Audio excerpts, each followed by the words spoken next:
بسم الله الرحمن الرحيم الحمد لله والصلاة والسلام على رسول الله وآله وصحبه ومن والاه وتتوالى المسيرة في هذه الدورة المباركة بإذن الله. Dear respected brothers and sisters, in the name of Allah most gracious, most merciful, here we are again in the second week of this blessed course entitled Strategies and Manners in Inviting Others to Islam. Dawah, Methodologies and Approaches is the topic. It is a great topic and it is the core of this course. But what is greater is the lecturer himself. Allow me to have the honor, the great honor, to introduce the Dean of College of Languages and Translation, King Khalid University, my dearest brother and respected brother, Abdullah Al Melhi, who's not new to this course. If I go back to history, I go to the year 1421 to tell you that our lecturer today, our distinguished lecturer today, is one of the founders of this course. When I mention the date 1421, I'm not referring that our lecturer is quite old, no, not at all, but I'm trying to tell you that we are here enjoying and benefiting from a genuine lecturer who is not only talking about Dawah, but who practiced Dawah back in the United States and here. Also, when we talk about statistics, see, last year and the year before, Dr. Abdullah gave the lecture, and those who visited and enjoyed and benefited from this lecture surpassed all other lectures. And this does not come out of nothing. It comes from one, sincerity, performance. He's keen to benefit brothers and sisters, that's you, the Da'iyah and the Da'iyat. So may Allah bless him. About the previous two lectures, those who joined us today, they have not missed anything, because if you open the net, and in particular our website, it is advertised to you. It is www.islamunveiled.org. You will find last week's lecture by my dearest respected brother Omar Sultan and our brother Yahya George Maxwell. It is there. So those who would like to see it again, they have access to visit our website and see it through the YouTube. And those who joined us here with our brothers and sisters, they are more than welcome, and as I told you, they haven't missed anything. They can go back and see these two lectures. One final thing I conclude with, that two books, as usual, every week we distribute books which we think of great benefit to you. One book by a very famous American Jewess. She was a Jew. Her name was Mary Marcos. Then after she embraced Islam, her name is Maryam Jamila. This great Muslim lady, she wrote so many books, and very important books. And she came to Islam through corresponding with the late Abdullah Al Melhi, may Allah make paradise his abode. Through corresponding with this great and very well-known Muslim Da'iyah and leader, she became Muslim, and she wrote this book, Why I Embraced Islam. The second and final book is about a person who was a priest. Witness to this. This is his ID. You will see in the first page his ID. He was a priest, then he embraced Islam. How did he embrace Islam? You will find out for yourself.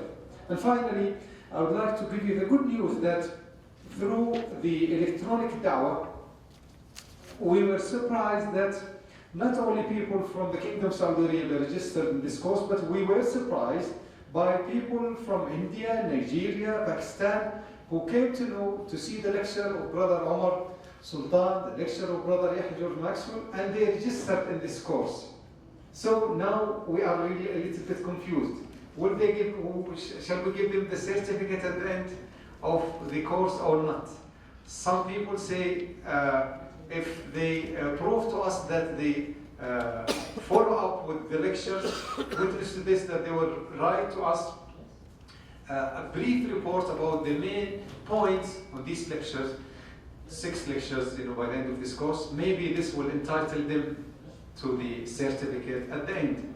And as a joke, yes, they will enjoy the lecture and your comment, your participation, but we are really bewildered, confused. How can we get them to share the delicious sweets that you enjoy during the break? Without any more introduction, I will not stand between you and our great lecturer. May Allah reward him and bless his time and his said, Dr. Abdullah Al Melhi. Assalamu alaikum. Allahu Akbar. Jazakallah khair. Brothers and sisters, wallahi, we should make sincere dua from our heart that this great sister, we lost a great lady, Maryam Jamila. Sheikh Fayaduddin is telling me that she died 2 weeks ago. She died, yes, but she's with us.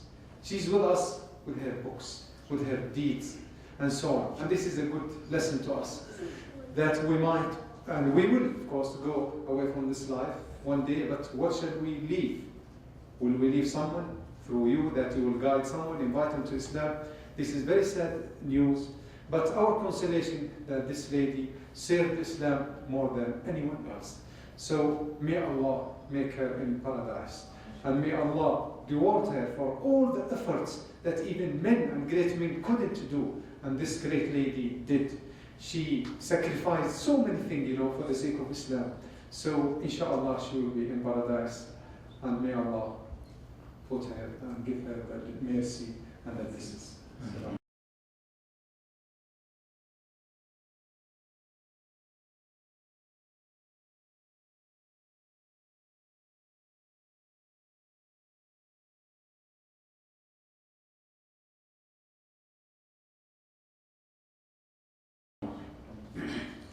السلام عليكم.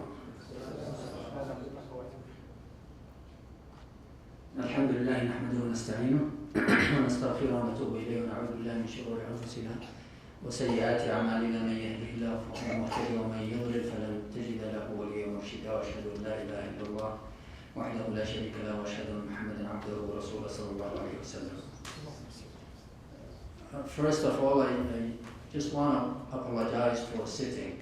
I have a little bit pain in my back, and this is one thing. The other thing, I just want to be near my laptop so I could flip over the pages. All praise be to Allah subhanahu wa ta'ala. We praise Him, we seek His forgiveness, and we seek refuge in Him from the evil within ourselves and from our bad deeds. Whomever Allah guides, no one can mislead. And whomever Allah misguides, no one can lead. I bear witness that there is no God worthy of worship but Allah subhanahu wa ta'ala. And I bear witness that Prophet Muhammad sallallahu alayhi wa sallam is his prophet and messenger. May the peace and blessing of Allah be upon him. Before I start, it's going to be about the methodology of Dawah. This presentation is going to be about the methodology of Dawah and how can we approach non-Muslims, and however it can be also for Muslims, as we know that we are in constant need for reminders, Muslims and non-Muslims as well. So even Muslims need to be reminded over and constantly, always to be reminded. But before I start, I just want to play a short segment in which, most of us, if not all of us, are aware of it.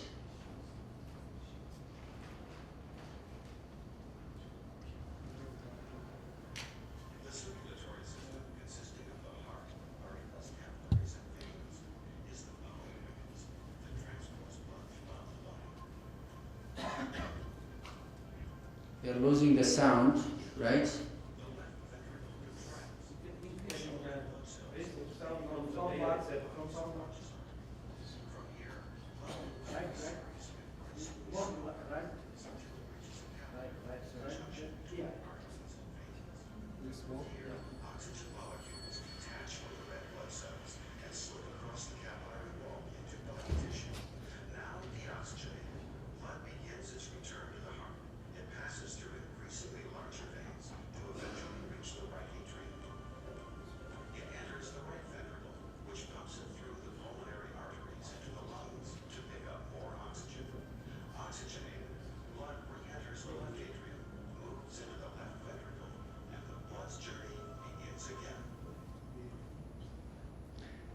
Now this segment, I know that the sound was not clear enough, but this segment tells us about the blood circulation in our bodies 24 hours without stopping. And you see how important this is to our life in general. Now, who is the creator? Who is behind this? Allah subhanahu wa ta'ala. And this is the core of our da'wah. Now, when we invite people, we invite them to worship Allah subhanahu wa ta'ala. And this is the message of all prophets, messengers before Prophet Muhammad sallallahu alaihi wasallam, and also the message of Prophet Muhammad, peace, may the blessing and peace of Allah be upon him. Allah subhanahu wa ta'ala says, وَمَا أَرْسَلْنَا مِن قَبْلِكَ مِن رَسُولٍ إِلَّا نُوحِي إِلَيْهِ أَنَّهُ لَا إِلَهَ إِلَّا أَنَا فَاعْبُدُونِ. And we did not send any messengers before you, but we inspired him, saying, La ilaha illa ana, none has the right to be worshipped but I, so worship me. So this is the message that should be conveyed to Muslims and non-Muslims, but mainly to non-Muslims, that we ought to worship Allah subhanahu wa ta'ala. Because I was watching a segment, and also it talks about creation, it talks about the creator, but apparently the creator, in their opinion, is someone else than Allah subhanahu wa ta'ala, or someone associated. So they are associating someone with Allah subhanahu wa ta'ala in this, worship. Allah subhanahu wa ta'ala says in the Quran, in Surah As-Samad, Allah subhanahu wa ta'ala says, قُلْ هُوَ اللَّهُ أَحَدٌ اللَّهُ الصَّمَدُ لَمْ يَلِدْ وَلَمْ يُولَدْ وَلَمْ يَكُنْ لَهُ كُفُوًا أَحَدٌ. This is the core of the da'wah. Saying, He is Allah, the one, Allah, the self-sufficient master. He begots not, nor he was begotten. And there is none co-equal or comparable unto him. This is the main, this is the core. Now when we invite people, and you will be meeting and seeing people who say, well, we know that there is a God. But what is God in their opinion? God is 1 and 3 and 3 and 1, and they have other idols that will be worshipped with Allah subhanahu wa ta'ala. So this is the core. Once we know that this is the core and this is the main message that should be conveyed, that should be stressed from the beginning, then we are on the right track. Prophet Muhammad sallallahu alaihi wasallam, when he sent Mu'adh to Yemen, what did he say? إِنَّكَ سَتَأْتِي قَوْمًا أَهْلَ كِتَابٍ. So invite them to worship Allah subhanahu wa ta'ala. This is the first and the main principle that we should concentrate and we should focus on in our da'wah. It is the essence of life. Without it, our life is aimless. We have no aim if we don't actually have part of our life aimed at inviting other people. And in order to clarify the reality of worship that Allah subhanahu wa ta'ala negated upon his slaves, he sent messengers. So he did not let us without guidance. And this guidance is carried over from one prophet to another until Prophet Muhammad sallallahu alaihi wasallam. And then the Sahaba took over, and those who followed their path till the day of judgment. So this message was not left haphazardly without being conveyed. Allah subhanahu wa ta'ala took it upon himself that it would be conveyed to all humanities. But what about carrying this message? Is it an optional duty? When we think about this message and when we think about da'wah, then some people say, well, I think we don't have to do that. Somebody else. Sound. Oh, yeah, I missed the sound.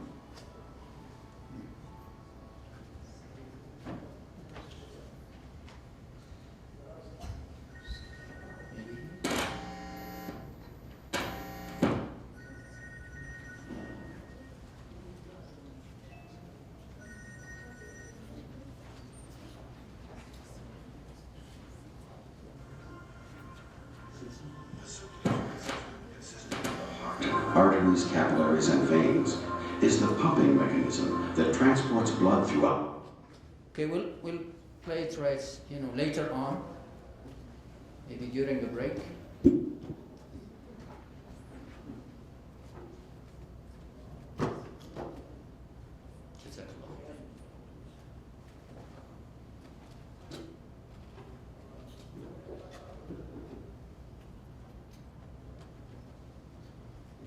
So we talked about this message and whether this message should be carried by everyone, or is it an optional or an obligatory one. Inviting people to Islam, this is the spreading of the words of Islam, the worship of Allah subhanahu wa ta'ala, la ilaha illallah. It's not an option. It's not an option that someone would say, well, I will let it for someone else, or I don't have the knowledge or the method to do that.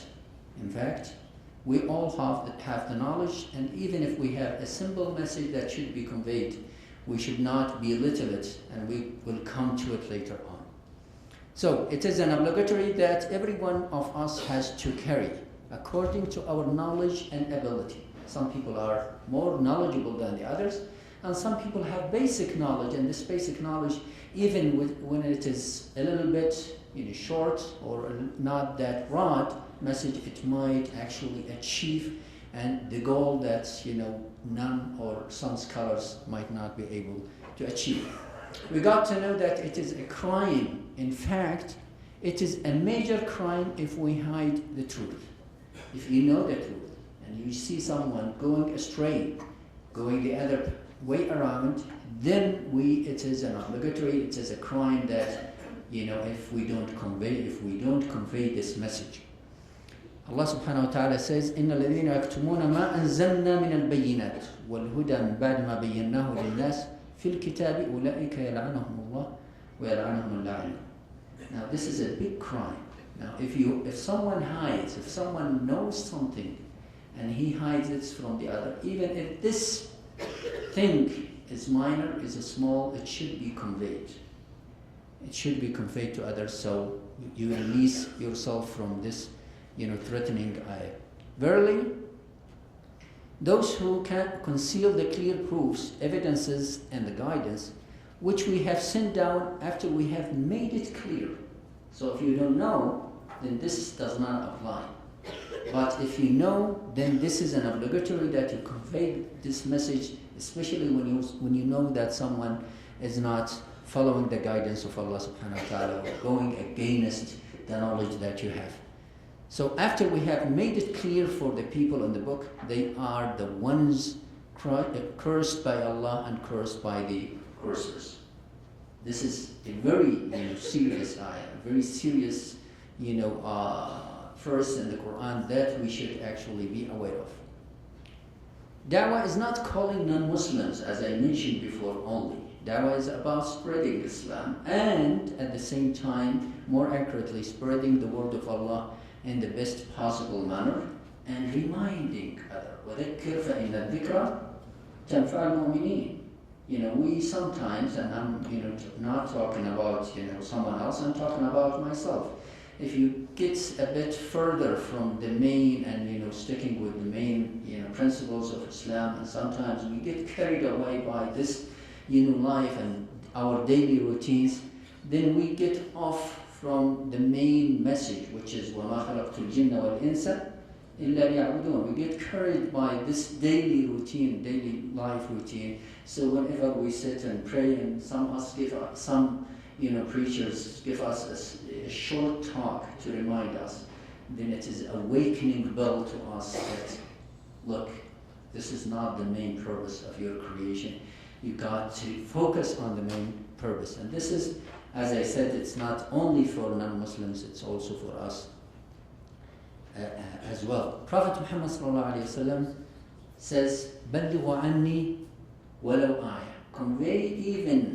Convey about me even one verse, either from the Quran or one of his saying. This is an obligatory that we, as Muslims, and somebody says, well, I don't have that much knowledge. I believe that we have a lot of knowledge when it comes to the Quran, when it comes to the saying of Prophet Muhammad sallallahu alaihi wasallam. Now, This great da'wah, this great position, is the provision of all prophets. And what a great honor when it comes to this mission, and when it comes to elevating ourselves to follow the path of all prophets, and our prophets, peace and blessing of Allah be upon him. When we follow his path, actually we are kind of resembling this rank. We are trying to import this rank and follow this provision, which is the highest ever, the highest rank ever on earth. وَمَنْ أَحْسَنُ قَوْلًا مِمَّنْ دَعَا إِلَى اللَّهِ وَعَمِلَ صَالِحًا وَقَالَ إِنَّنِي مِنَ الْمُسْلِمِينَ.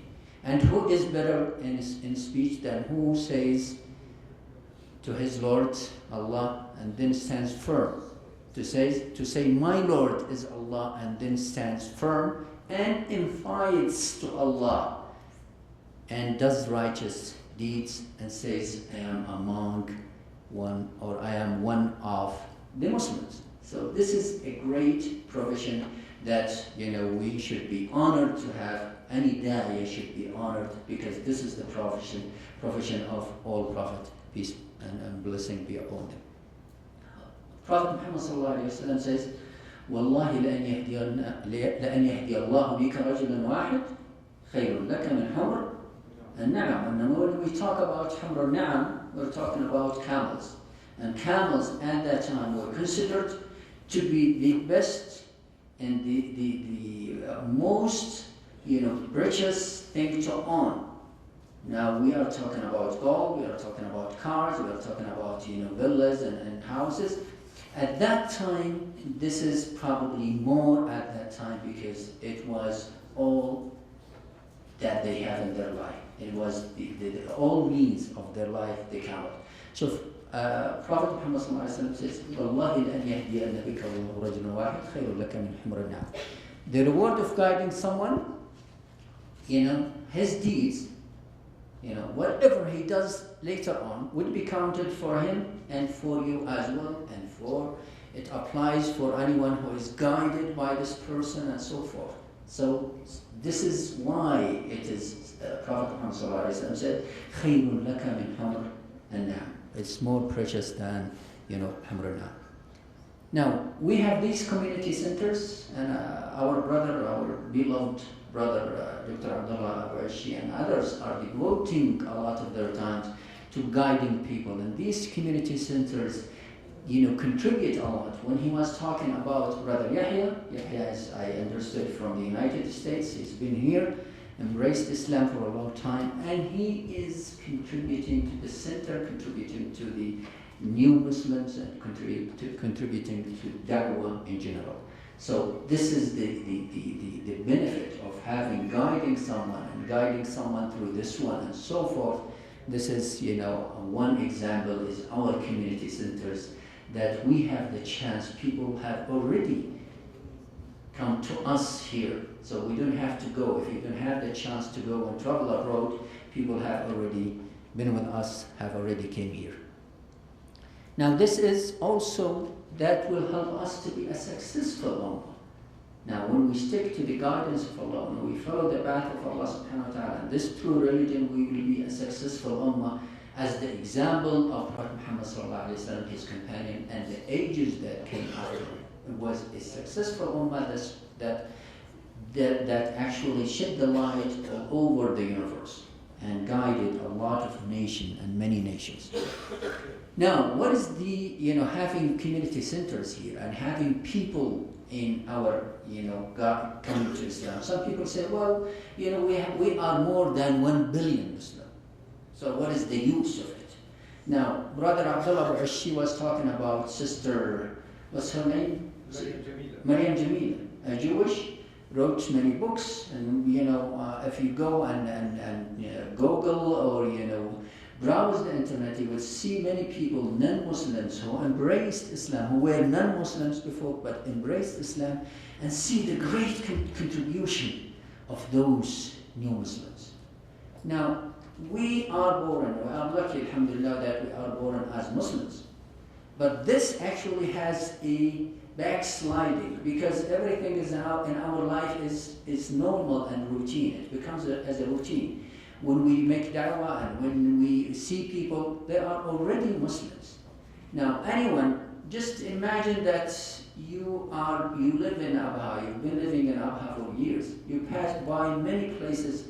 These places, do not represent that, surprise to you. But if someone is new to the country, new to the area, he would be so surprised and so interested in discovering and devoting more time to study and to investigate this place. And so this is the case for new Muslims.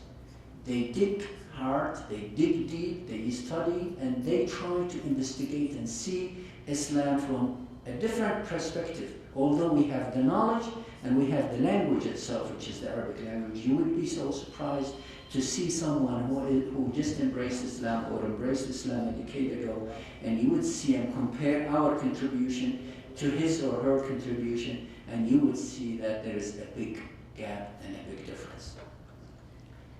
Now, so we will have a better community and the contribution of non-Muslims. And if you go and Google the internet, you will find so many new Muslims. I will just recall one or two names. We have Brother Yusuf Estes and others who have already, where they were non-Muslims, but have embraced Islam and contributed a lot to the Islamic and to the Dawah in general. Now, characteristics of Dawah or Da'iyah in general. Now, when we talk about Dawah and when we say that we have to convey a message, and when we say that this message, even if it's a simple thing, then we have to know the methodology and characteristics of Dawah. قُلْ هَذِهِ سَبِيلِي أَدْعُو إِلَى اللَّهِ عَلَى بَصِيرَةٍ أَنَا وَمَنِ اتَّبَعَنِي. Now, when we talk about basira, we're talking about knowledge. And when we talk about knowledge, we have to talk about this basic knowledge, and the most important of it is La ilaha illallah. The basis of the Quran and the Sunnah. The basis of this da'wah, La ilaha illallah. Now, when you try to guide some people, and if we examine the life of Prophet Muhammad sallallahu alaihi wasallam, he used to be approached by different varieties of people, and some of them come from the desert with camels. And some of them, he says, well, I don't know what you're talking about, dandan. He called it dandan as something like chatting. And then he says, well, I know, just give me something, basic things that I should follow. And Prophet Muhammad sallallahu alaihi wasallam, he told him that just to summarize the basic principles of Dawah. And then he later on, he says, hawlahan dandan, because he said, well, I don't know much about what you're talking to, and I think it was one of the Sahaba, I think it was Abu Bakr or Umar, and he says, well, we are around that, which is the basic thing, La ilaha illallah, Muhammadan Rasulullah. That's how the Sahaba understood the duty, and the duty which is carried on their shoulders. It was a big duty that they understood it, and they knew how to find and to guide people through this da'wah and through this, clear guidance. Now, some people will say, well, if you go and you seek the knowledge, you should seek it from a knowledgeable person, pure in his heart. Now, we have so many people talking about Islam, and if you Google, if you go to the internet, you will find so many so-called Muslim websites, but when you dig deep, you will find a lot of corruption to this essence, or to the essence of Dawah, which is, La ilaha illallah. Now, the first thing as a Da'iyah is to set the role model. Now, some people would say, well, you are actually making it so complicated. Now, if you work in an environment with non-Muslims, and I think if you seek to just to be honest and to be truthful and not to lie, this is setting a good example for the others. And that's Prophet Muhammad sallallahu alaihi wasallam. Before Dawah, he was known for his honesty. He was sadiq, he was ameen. Even the Qurayshi people used to leave their valuable things as amana. They used to trust him. Now, he was setting the real example. Now, some people, I was in the United States about 2 months ago, And I said, if you actually try to be, I say, I am a Muslim, and then later on they found you at a later time in the day lying, then this actually damages the whole image of Islam. And I was talking to a number of students inside the Islamic Center, and I said, you are representing Islam even if you are not making da'wah. Maybe your actions will lead others to follow your path. Now, to be honest, to be punctual, to be, when it comes to be, dealing with your daily life routine, you would set the right model for those who are actually lost.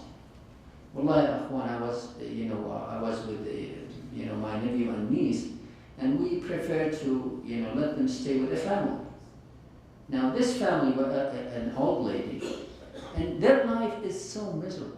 Now, when you examine it, wallahi, akhwan, that, when you wake up early in the morning and you pray, you remember Allah, you remember that He is the greatest, and you make 2 rak'ahs for Him. And when you examine their life, they are lost. Now, if you sit the real example and the real model, they would follow you. Now, this lady, we stayed there for almost 10 days, and later on they stayed, my nephew and son stayed with them, and she never cleaned her house. This is something that now, if the other way around, this is what I told my relatives, that if we try to direct them and to show them that Islam actually encourages us to be clean and to clean our houses, that would make a big difference in their lives. And this is so setting the right example. Now, Yusuf alayhi salam, this is another example. So many examples, but I would choose some of these examples. Yusuf alayhi salam, he was in the prison. Actually, even before he was present.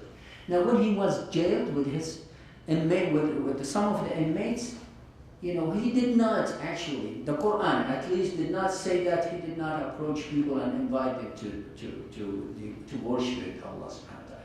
But he was, this is the Quran relating to us, that he was approached by 2 inmates to interpret their dreams, and why? Inna naraka min al-muhsinin. You have already set an example of being a muhsin, a righteous person. So they trusted him, they left everybody else, and they came to Yusuf. Now examine how Yusuf alayhi salam dealt with them. He did not invite them right away. He said, لا يأتيكم طعام ترزقانه إلا نبأتكما بتأويله قبل أن يأتيكم. Now he is referring the knowledge. Now, nowadays when we have knowledge, we say I have a PhD and so on. So I am a scientist and so on. So, and we forget about the one who actually bestowed this knowledge upon us.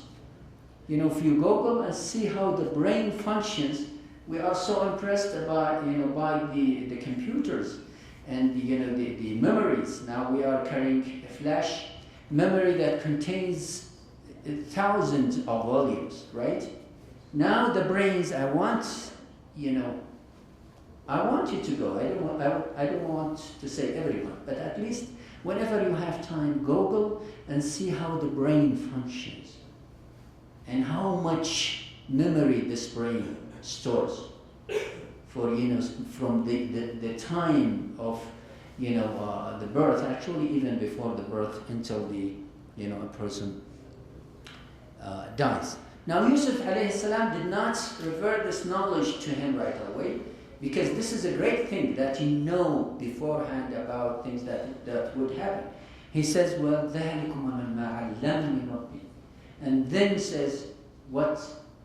إِنِّي تَرَكْتُ ملة قوم لا يؤمنون بالله واتبعت ملة آبائي. Then I followed the path, and then he invited them. يا صاحبي السجن أأرباب متفرقون, that you have many idols, more than 3 gods, 4 gods, or one God. This is calling upon their innateness, because we have born with this innateness of knowing that there is no God but Allah subhanahu wa ta'ala. This innateness has been, planted in our memories, in our minds. So he is playing and touching about this innateness. And then you find it that it is the same approach and the same method of other prophets. We have Moses and the two girls that, when he found them, when he left Egypt because of, he was afraid. And then he warad Madian and he found two girls and he helped them for the sake of Allah subhanahu wa ta'ala. And then afterwards, ثُمَّ تَوَلَّى إِلَى الظِّلِّ. And then what did he say? رَبِّ إِنِّي لِمَا أَنزَلْتُ إِلَيْهِ مِنْ خَيْرٍ فَقِيرٌ. He knew where to go and to whom he praised you. It's Allah subhanahu wa ta'ala. Madian was full of people. He did not approach any of them and say, okay, I am a stranger here, I need help. No. He made what is actually his, manhood and his actual prophethood, dictates him to do, to help these two weak girls. And then later on, he did not ask for any reward. He went to the well and, talked about and prayed to Allah subhanahu wa ta'ala. And this is the case for all prophets. Peace be upon him. But then Noon, when he was inside the whale, inside the ocean, inside the belly of the whale, Subhanaka la ilaha illa anta, inni kuntu min al-zalimin. And this is the opposite. Sometimes we don't. Then we have to have this sincerity and desire to help people, to go back to Allah subhanahu wa ta'ala. Some people will say, well, I just want to convey the message. This people is a colleague of mine, I just want to convey the message and that's it. This is not the case. We have to have the desire and sincerity and desire to guide people. We would love to have people among us to embrace Islam and to save people from, being led astray by shaitan. Because shaitan is always, and he has promised that he will do his best to misguide the human being kind. Now when we remember the life of Prophet Muhammad sallallahu alaihi wasallam,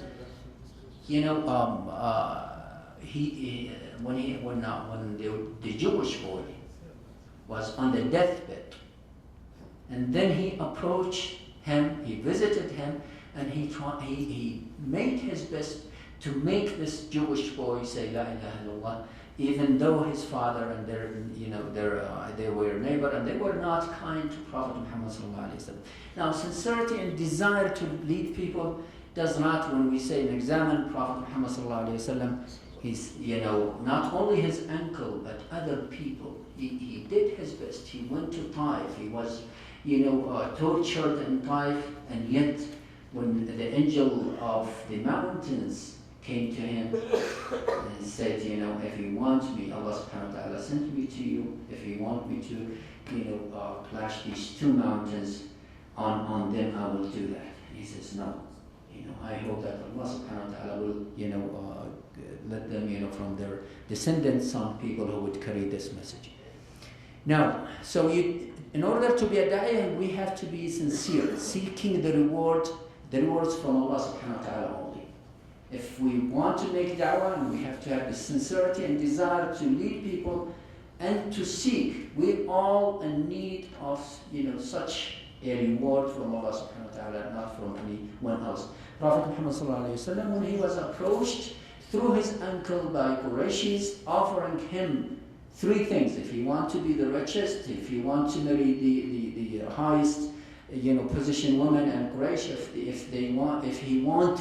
had he wanted to be any of these, even the leadership, they would make him the chief of the Qurayshi tribe. Yet he says, Ya Am, Wallahi la wada'a ash-shamsa fi yamini wal qamar fi yasari, ala an atruka hadha ad-din ma taraktu. Oh my cousin, I swear by Allah, if they were to give me the sun on my right hand and the moon on my left hand, to leave this message, forget about talking about being the chief of the tribe or the richest. We're talking about having the sun on your right and the moon on your left to control them. I will not let this matter until Allah subhanahu wa ta'ala, oh, ahlaka duni, to make it a successful, da'wah, or I die before it. Now, it's not an emotional desire, a real intent to convey the message in its best form. It's not just, I care about this person, or this person is a relative of mine. No, we have to have this sincerity. It's just not only passing the message. We want to pass the message. We want it to get through the right, message, but also we want the best, and our ultimate goal should be to lead this person or this lady, or to lead this nation or community, and do our best and leave the rest in Allah's hands. Our Prophet Muhammad sallallahu alaihi wasallam story about Quraysh, when they approached him, I mentioned it, and his story with the son of the Jew neighbor, I already mentioned it.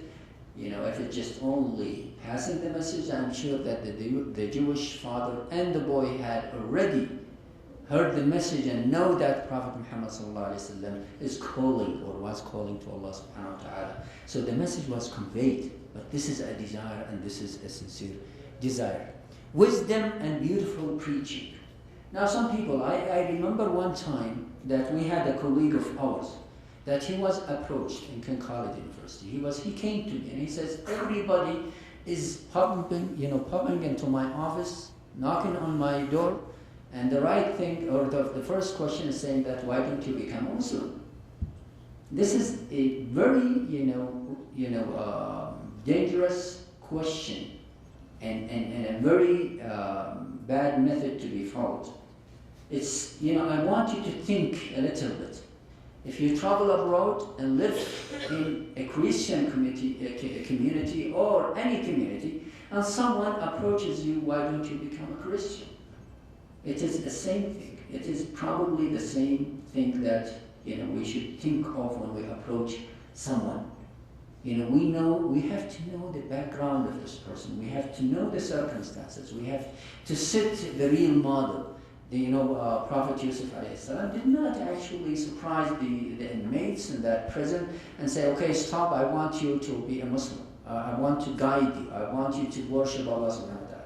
He spent a number of years in that prison, and he did not say anything, but he was actually setting the real model for them. And then when he found the chance, he seized it. He didn't let it go. So, now when we talk, one example is about,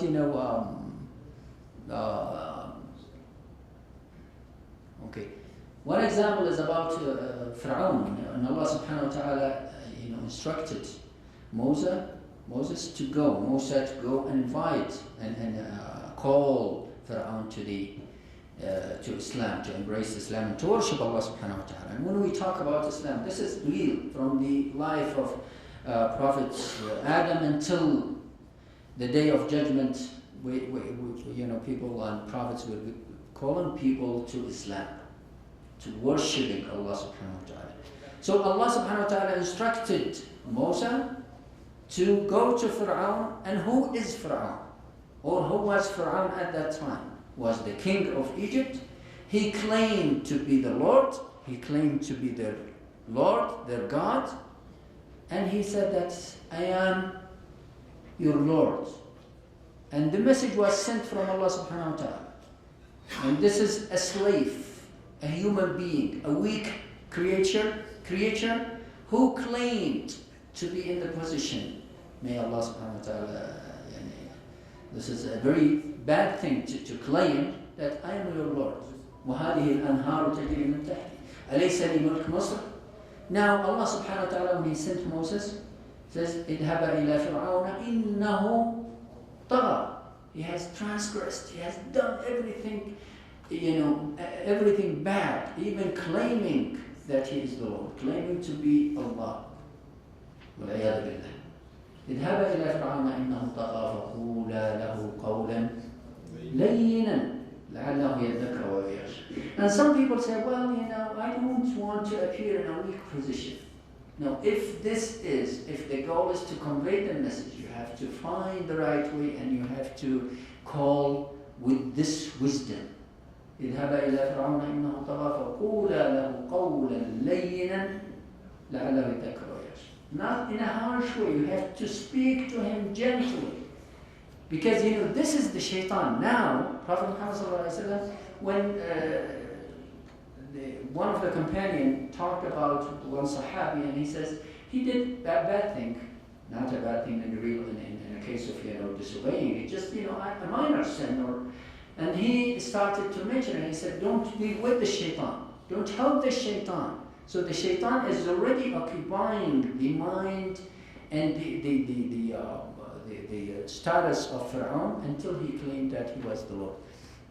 Now, the story of the people of the village. وَاضْرِبْ لَهُمْ مَثَلًا أَصْحَابَ الْقَرْيَةِ إِذْ جَاءَهَا الْمُرْسَلُونَ إِذْ أَرْسَلْنَا إِلَيْهِمْ اثْنَيْنِ فَكَذَّبُوهُمَا فَعَزَّزْنَا بِثَالِثٍ فَقَالُوا إِنَّا إِلَيْكُمْ مُرْسَلُونَ. See, two prophets, and then Allah subhanahu wa ta'ala sent the third one, and they tried to convey the message, and they threatened that they would throw them with stones. And then a person came, وَجَاءَ مِنْ أَقْصَى الْمَدِينَةِ رَجُلٌ يَسْعَى. Look, this person and the description of Allah subhanahu wa ta'ala, رَجُلٌ يَسْعَى, he was so sincere. He wanted to get to his people. He wanted to convey, he wanted his people to follow the path of Allah subhanahu wa ta'ala. قَالَ يَا قَوْمِ اتَّبِعُوا الْمُرْسَلِينَ. O my people, follow the messengers. اتَّبِعُوا مَنْ لَا يَسْأَلُكُمْ أَجْرًا وَهُمْ مُهْتَدُونَ. And then those people do not, actually, they don't seek any reward from you. No, they were after money or anything. They want to guide you. And then later on, if you remember, if you call it, then the story goes to tell you about what happened or what had happened to this person, this believer. وَمَالِيَ, then he made it clear that he was a Muslim. وما لي لا أعبد الذي فطرني وإليه ترجعون أتخذ من دونه آلهة. And the ayah goes on, and then without telling us, he was actually punished. I think he was killed. And what afterwards, when he found that he was in paradise, those people killed him. His people killed him. And what did he say? يا ليت قومي يعلمون. Even after this severe punishment. Now, if someone, if we go and invite people and they throw us with stones or, use any kind of punishment, try to hurt us, we will not go back. And if something, right? They deserve it. We would say it right away. This person, because he was a sincere Muslim, that he was actually he wanted his people, even after what had happened to him and what they did to him, he wanted them to follow the path of Allah subhanahu wa ta'ala. Invite to the path of your Lord with wisdom and beautiful preaching. This is the direction. And this direction was conveyed. This is one of the verses that was conveyed to Prophet Muhammad sallallahu alaihi wasallam.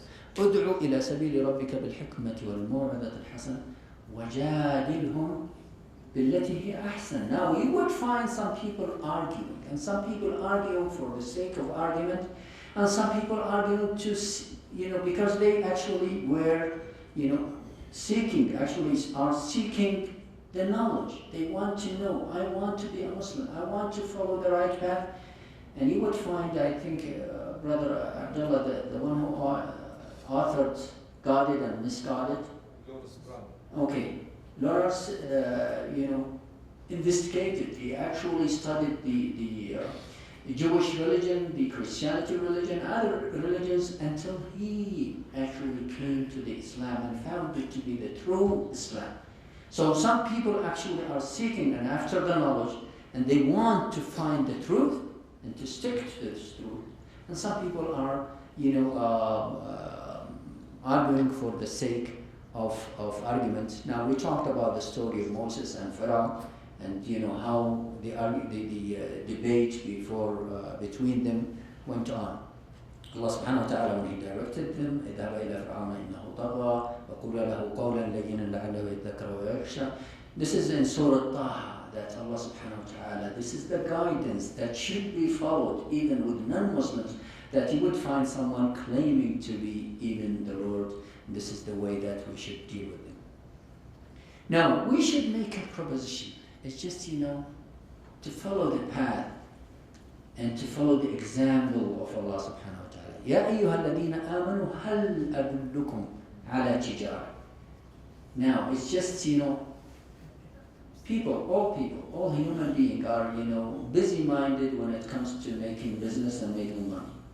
Now, the ayah says, هَلْ أَدُلُّكُمْ عَلَى تِجَارَةٍ. This is a proposition. May I guide you, may I show you a path in which you make a lot of money and a lot of business in this case.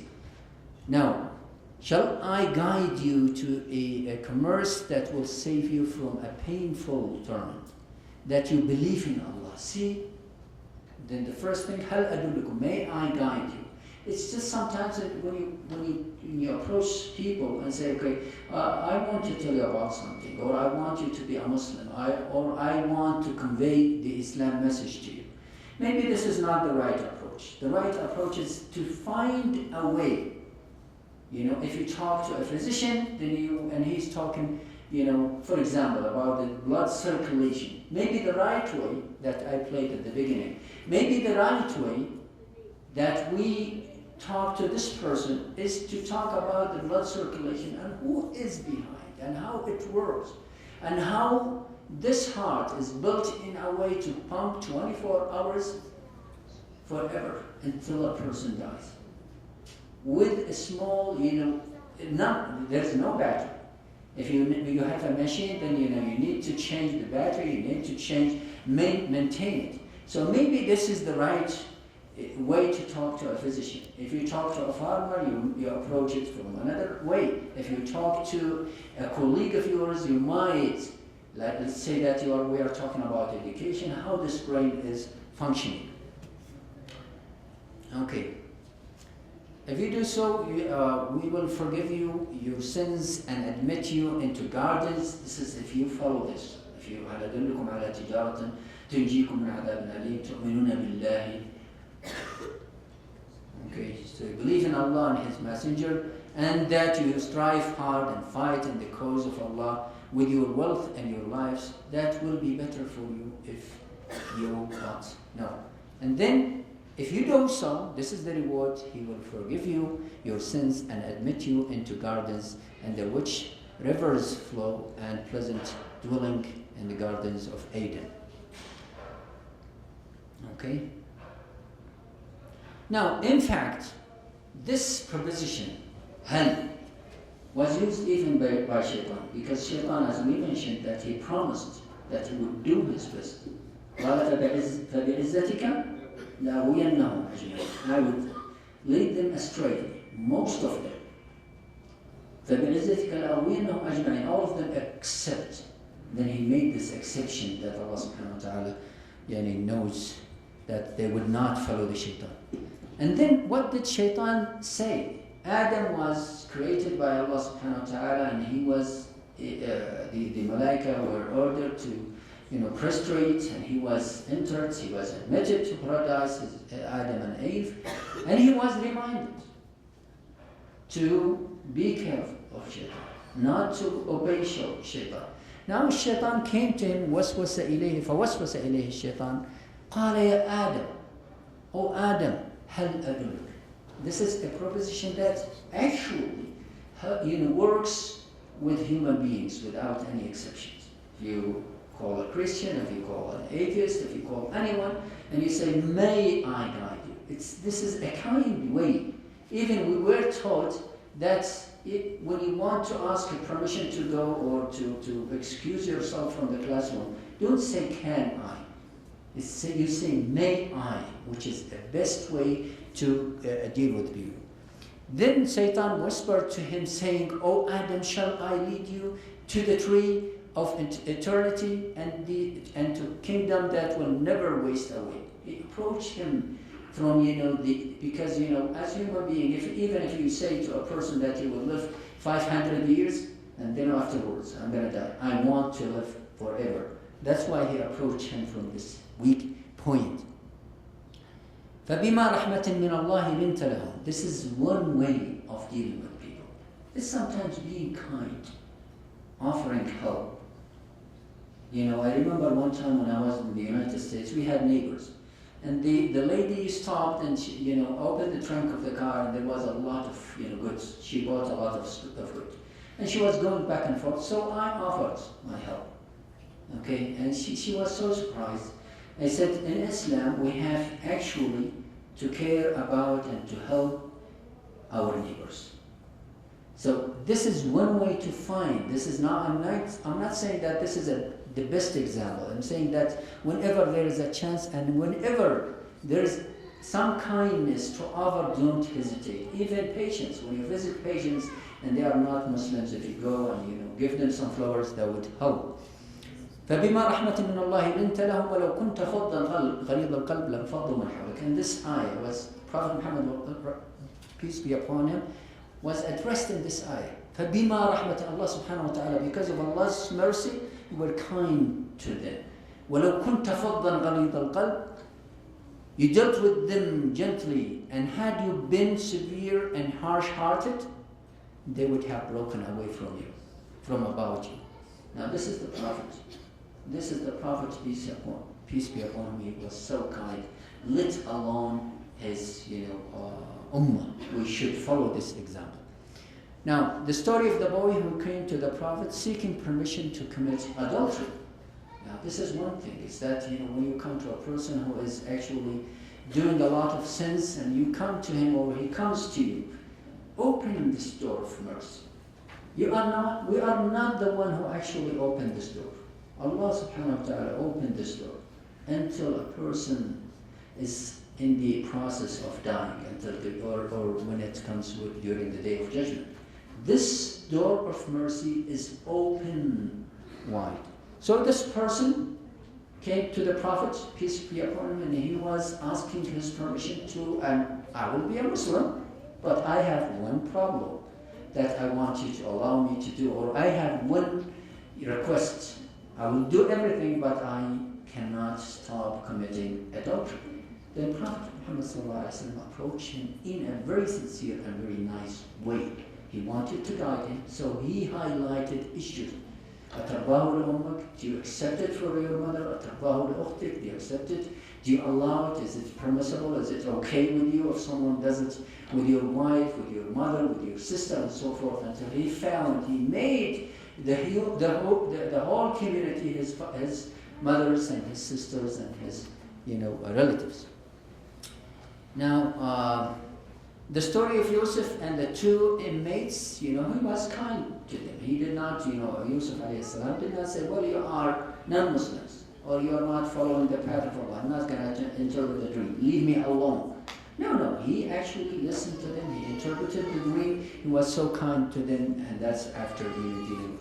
Now, the story of the man who urinated in the mosque. Now, this is one of the Sahaba. Now, just imagine someone coming to the mosque, this sacred place, and urinates. This is a very thing to do, a very bad thing to do. Yet, Prophet Muhammad, knowing about his background, when we make da'wah to non-Muslims, we have to know their background, what is actually accepted in their nature, in their community, and then go from there.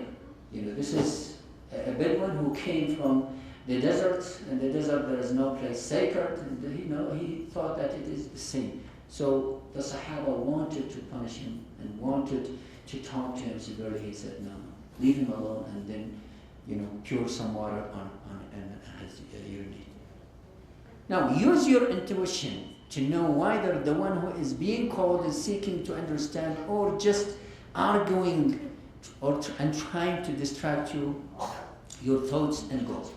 Now, I remember back in Michigan, there was a Christian preacher, an Arab preacher who came from Palestine. And then he had a booth in every, I think it was every Thursday.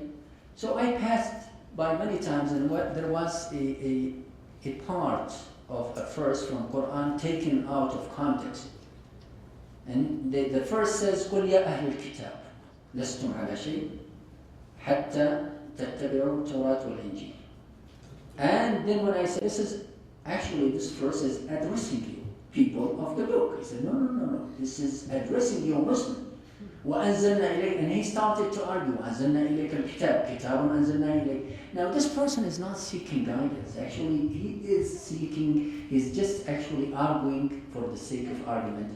And he is stubborn, he's not going to change his mind unless Allah subhanahu wa ta'ala permits. Now, we have the story of Abraham and the king is a real example. When he asked Ibrahim, and he said, Ibrahim says, Rabbi alladhi yuhyi wa yumeet. And this king says, well, I have this power. He brought 2 inmates and he killed one because they were actually sentenced to death, and he forgave the other. Now, actually, Abraham could have went on and said, well, these are people who have been sentenced to death. He knew that this is not going to work, and he says, فَإِنَّ اللَّهَ يَأْتِي بِالشَّمْسِ مِنَ الْمَشْرِقِ فَأْتِ بِهَا مِنَ الْمَغْرِبِ. Don't talk about 2 people, inmates, helpless people who have been sentenced, and you're present and you forgive one and you give life. This is in your interpretation that this is life and giving life to one person, and I'm killing the other, ending his life. No, go from, get to the point. فَإِنَّ اللَّهَ يَأْتِي بِالشَّمْسِ مِنَ الْمَشْرِقِ فَأْتِ بِهَا مِنَ الْمَغْرِبِ فَبُهِتَ الَّذِي كَفَرَ وَاللَّهُ لَا يَهْدِي الْقَوْمَ الظَّالِمِينَ. Now this king was not actually for this, was not arguing for the sake of arguments. Do you want to take a break, or shall we continue? Okay, be patient. Now some people will say, well, I've done my list, I've approached this person, I've done my, everything possible to guard this people or this community or this, my family or whoever. Sometimes, you are married, you embrace Islam and you're married to non-Muslim, and, you've done your best. No, this just to be patient. Our Prophet, peace be upon him, in his da'wah and the hardship that he faced, either in Mecca. If we just go and read the seerah of Prophet Muhammad, we found, and we will find that he has gone through a lot of hardship, whether in Mecca, whether in Taif, and even in Medina with the hypocrites and so forth. So it is not a piece of cake that you approach people and they believe you right away. Actually, there is a hardship, and the path of da'wah, is not furnished with flowers. Actually, it is the most difficult path that would be followed. Prophet Muhammad one time, he was praying around Kaaba, and they put the, what they call it, the jazur left, after, a she-camel made birth, they took the remnant of that and put it over his head. The Jewish people, he was actually sieged the siege on Sheikh Abi Talib for 3 years when he went to Taif. So it was a tough life, but the reward later on is when we are patient, then the reward is great. Prophet Muhammad struggles and his struggle continues after migrating to Medina, and we know what had happened. The Qurayshi people followed him, also the hypocrites, the Jewish people. So many things that he encountered in Medina and also in his da'wah. Prophet Noah and his people. Now we are talking about a month or two, a day or two in da'wah, and Noah kept inviting his people 950 years. Now, and then he did not give up until Allah subhanahu wa ta'ala told him that إِنَّهُ لَنْ يُؤْمِنَ مِنْ قَوْمِكَ إِلَّا مَنْ قَدْ آمَنَ. Allah subhanahu wa ta'ala told him after 950 years of making da'wah. Now, Ibrahim and his father and his people. Now, Ibrahim alayhi salam was, faced with 2 kinds of people. One is his father, his beloved father, who was actually disobeying and was, not a Muslim, and his people. Now, Ibrahim took every possible means to convey the message. He even one day claimed to be or pretended to be sick, just to dig and trigger this innateness in their minds. And actually, at one point, it was there when he destroyed all the idols And then he put the hammer on the neck of the biggest one of them, the big idol. And when they came, who did this to our idols, to our gods? And he said, well, this is the one who did it. Kabirahum, fa'alahum kabirahum. This is the one who did it to them. And then they went back to themselves and said, okay, those are, idols. They cannot harm themselves, nor they can defend themselves. So he was trying to trigger, and he subjected himself to this danger because he has already tried many means to invite his people. And then his father. So he was met with two people, and remember that Prophet Muhammad ﷺ also, his uncle, his beloved uncle, who protected him during the early days of Dawah. Now, this is a very serious thing when you think about it, that with this kind of hardship, this kind of trial, that your father, you are trying to guide other people, or your father, your uncle, your relative, you cannot guide him, this actually hurts. But be patient. Moses, Saleh, Jacob, Yusuf, if we examine any of those prophets, peace be upon them all, you would find them that they invited people to the path of Allah with wisdom, with patience, with sincerity, and there are so many stories. If we go, we would find a lot of them. Now, expect hardship and difficulties. This is the path of Dawah, as I said. The road of Dawah is not a smooth one. It's not furnished with flowers. You would be rejected. You would be isolated. People would call you names. Some people would call you names. Some people would say, even they said about Prophet Muhammad ﷺ, that he is crazy, that he is a magician, that he is not honest, and so forth. So the path of Dawah, when you make Dawah, people would find resistance, you would find hardship. And why? This is the shaitan actually interferes and make people actually be severe and be harsh to people who are making Dawah. Now, Prophet Muhammad ﷺ and his own family, actually his uncle, one of his uncles, Abu Lahab, Abu Lahab, was the most severe person who tried to punish Prophet Muhammad ﷺ and to make his life miserable. Now, the fruits of Da'wah might come at a later stage, at what had happened at the life of Prophet Muhammad ﷺ. Any community center here in Saudi Arabia, or any center abroad, starts with one person or two people, and then later on you would find a huge community.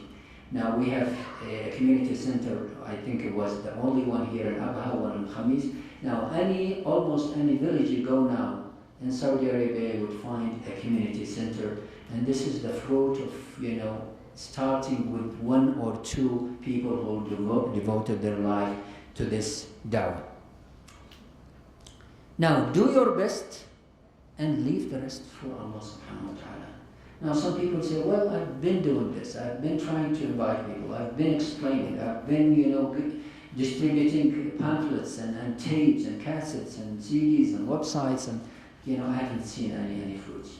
No, just do your best, leave the rest of Allah subhanahu wa ta'ala. And then know that sometimes, people, you cannot guide. You are only facilitating, the means that you have, and trying to invite people, and the guidance is in the hand of Allah subhanahu wa ta'ala. And we mentioned it at the beginning that whoever Allah subhanahu wa ta'ala guides, no one can mislead, and whoever Allah subhanahu wa ta'ala misguides, none can lead. Now, once you have the good intention, the guidance is in the hand of Allah subhanahu wa ta'ala. Now, when we are sincere, and when we approach people, even as I mentioned, with a small thing, don't belittle it. I remember one story. Someone worked here. This is written I read it about 15 or 20 years ago. A person said, well, there was a physician who worked in Saudi Arabia for years. And then before he left, my brother invited him to our house. That was in Riyadh. So he invited him, and he came, and he said, I thought about giving him a present. And this is a common practice among, our culture and other culture. I'm talking about our culture, Oriental culture as well, and other cultures. Now, he thought about it and he said, well, I found a book talking about Islam, introduction to Islam and Allah subhanahu wa ta'ala. He said, well, I thought about it that was in English. I bought it, he said, I bought it from a bookstore, and I didn't think that it would impact him. And then he said, he attended a party and he left, and he said, after a number of years, I received a letter from a person named Abdullah. I don't know, he said, I tried to remember, do I know someone abroad? No. And then when he opened the letter, this person reminded him of that party, and he said, I became a Muslim because of your book. Your book wasn't enough, but it was enough, it contained enough information to guide me to investigate about Islam. And that was before the era of the internet. Nowadays you click, you Google, and you have a lot of websites. And this is, an advantage and disadvantage. Making dawah sometimes is just to clarify to people, because there are so many websites that claim to be Muslim websites. Wallahi, when I saw, the content of what they have, there is a lot of, corruption in terms of hadith, in terms of, guiding people or just misguiding people. But they claim that it is a Muslim website. Now, a da'i needs to be consistent and willing to make sacrifice down the road of da'wah, time, effort, and most importantly, personal sacrifice. Now, when we approach and when we carry this da'wah, then we expect that there is a sacrifice in terms of time, in terms of effort, in terms of which is more important, personal sacrifice. And the great news is that this sacrifice is when we think about the hadith of Prophet Muhammad sallallahu alaihi wasallam, "Allah lan yahdiya Allah bika rajulan wahid khayrun laka min humr al-na'am." It likes when you give a speech, get to know your target. This is very important. Now, when you approach a group of school children, it's not like approaching or giving a speech about Islam when you approach college students, when you approach a group of physicians, when you approach a number or a group of scientific people. You need to know your audience's background, including their cultural and educational backgrounds, their interest, their personal attitude, their need, their status, and so forth.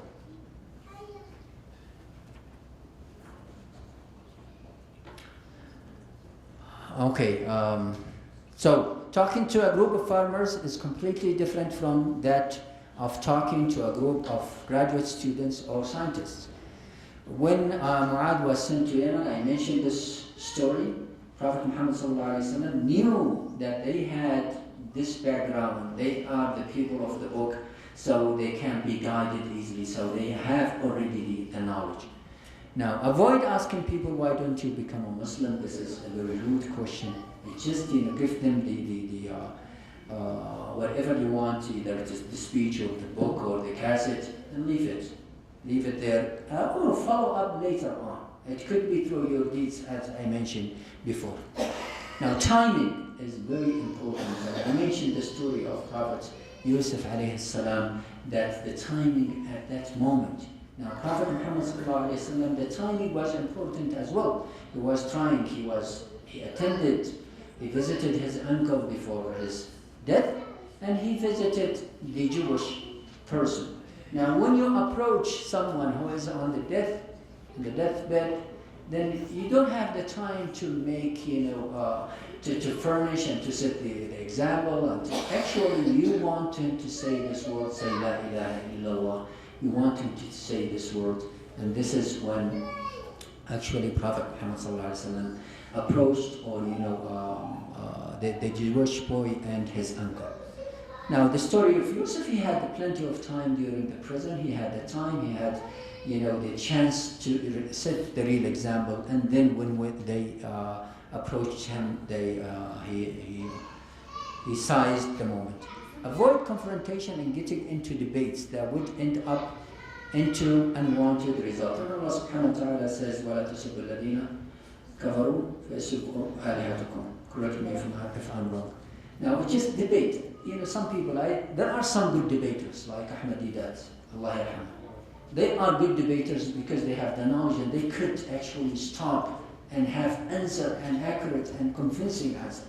But we don't have that much knowledge. I'm talking about myself. So we should avoid these kind of debate and confrontation and getting into debates that would probably end in a bad or unwanted results. Small efforts might be fruitful. We talked about the book of this Saudi guy who wrote that book. So don't belittle any kind of effort, even if it's just a word. If you just say something that might lead to more investigation in the future. And nowadays we have the internet. If you just give someone a booklet and give them good websites, that would inshallah help.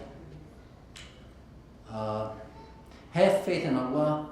Allah doesn't waste the reward and the efforts of righteous people. Always keep an open channel between you and Allah subhanahu wa ta'ala. Just, when you want somebody to be guided, maybe a prayer at the mid of the night, late at night, that you have done your best, but this person is a very, great person and you want him to be guided, or even a normal person. A dawah at the mid of the night might help and open the doors.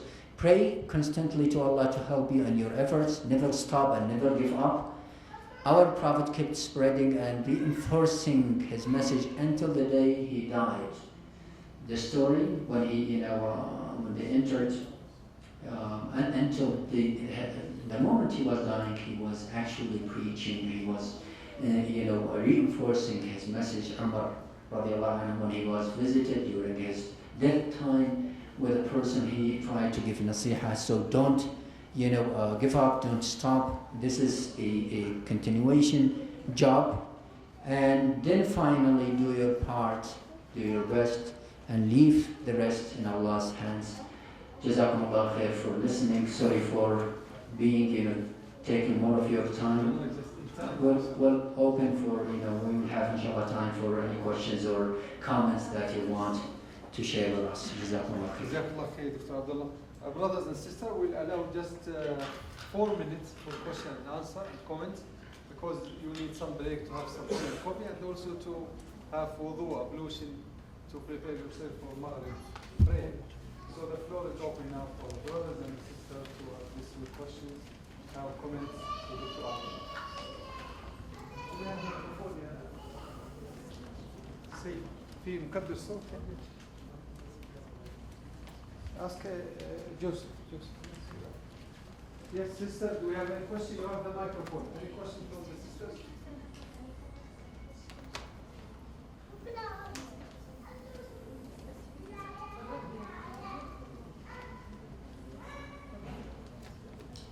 Do you have any questions or comments? Yeah.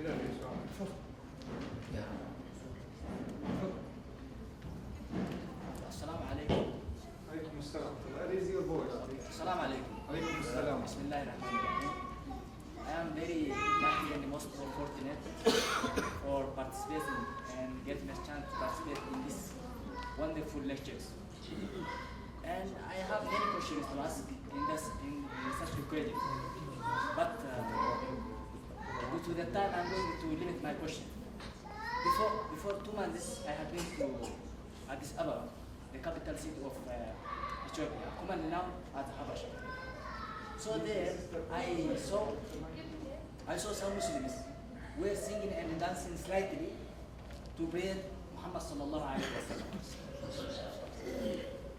Just 2 months before, I was in Addis Ababa, capital city of Ethiopia, commonly known as Habasha.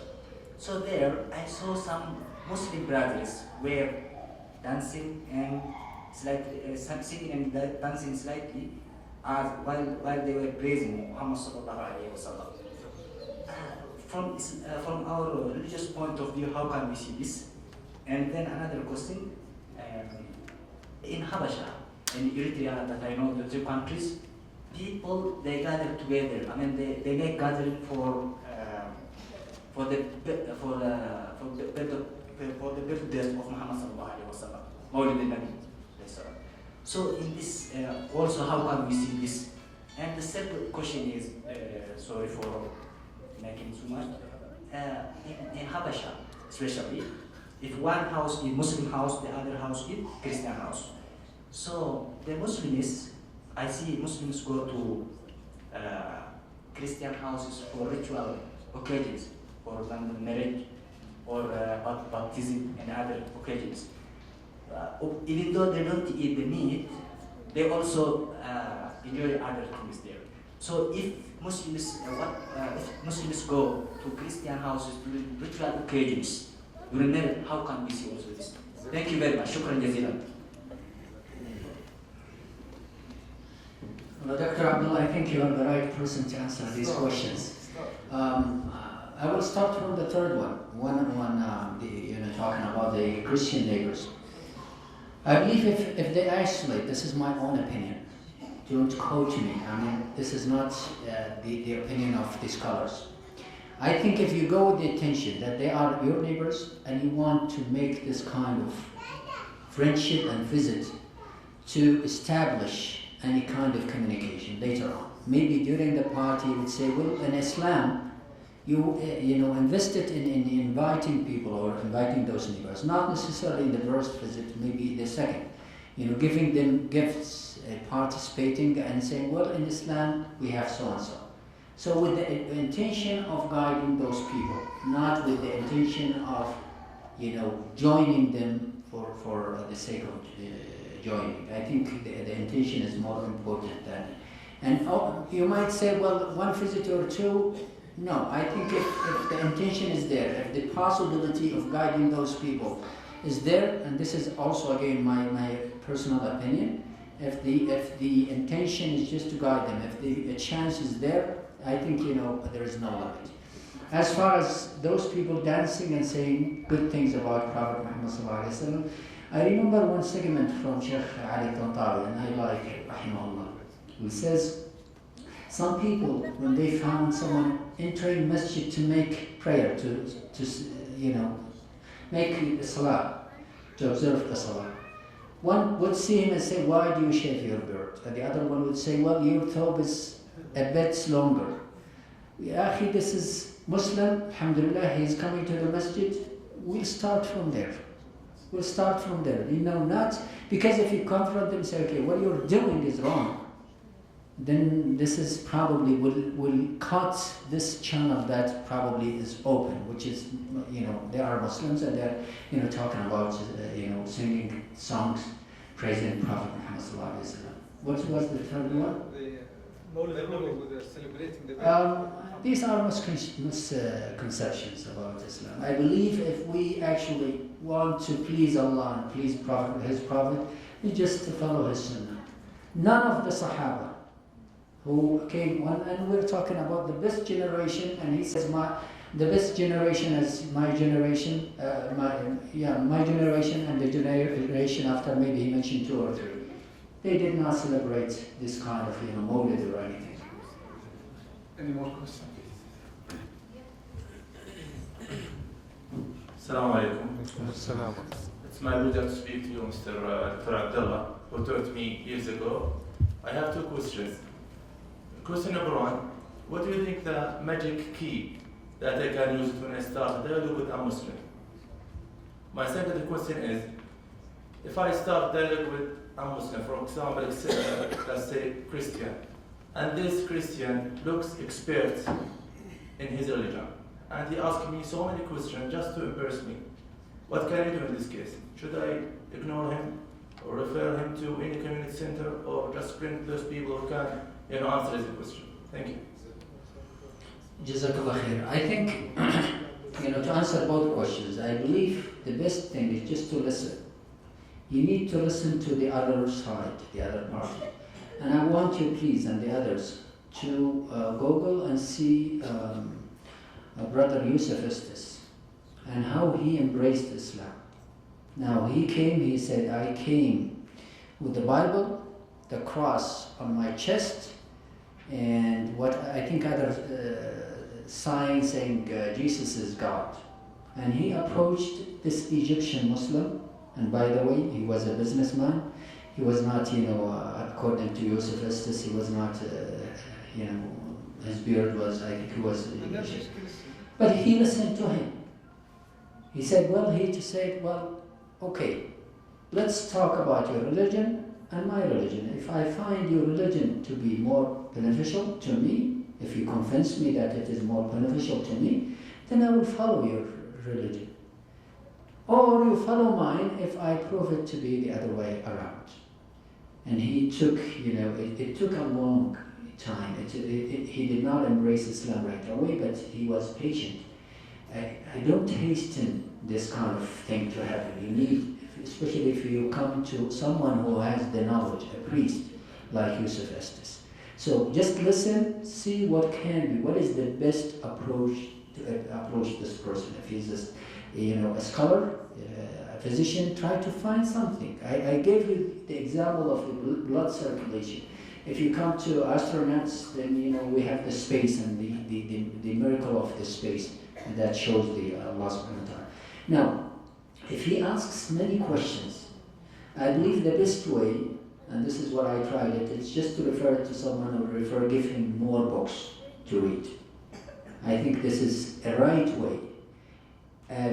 Don't answer a question that you don't know, just to say, okay, I have the knowledge. No, try to find or give yourself, say, I don't have the answer for you right now, give me some time, I will bring it to you.